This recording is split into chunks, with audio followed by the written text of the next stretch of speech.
ฉันเป็นทะเลไม่ใช่เขาต่อให้ทำยังไงเธอคงจะไม่รักเราเพราะเขานั้นคือทุกสิ่งที่ทำให้เธอไม่เหงาคงเป็นเขาที่สุดท้ายได้หัวใจของเธอ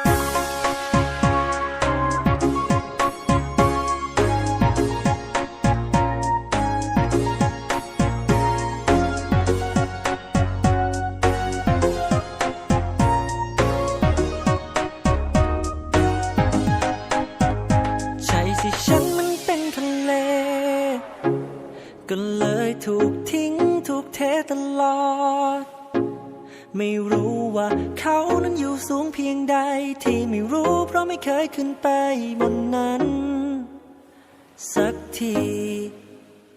อยู่ตรงนี้คนเดียวมันนานอยู่กับฟ้ากับฝูงปลาวาฬอยากมีรักเหมือนเขาสักทีแต่ไม่เคยจะมีสักคนมาสนใจ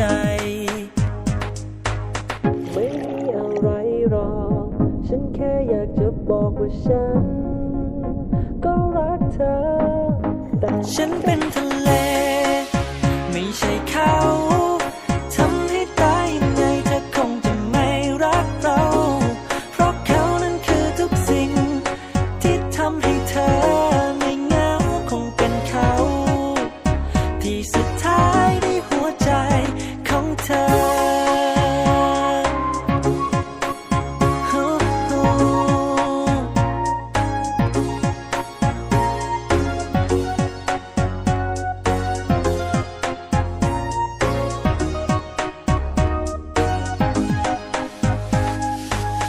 มองเธอข้างหลังตอนเธอกำลังขึ้นไปก็รู้ว่าเขานั้นอยู่สูงแต่เธอกลับไม่สนใจพอแดดร้อนเธอก็มาหาพอตอนเย็นตกดึกเธอก็หายหน้าสงสัยเธออยากจะขึ้นไปนอนบนเขาไปค้างวันศุกร์แล้วก็กลับวันเสาร์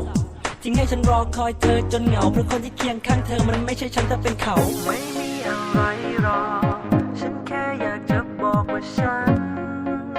ก็รักเธอแต่ฉันเป็นทะเลไม่ใช่เขา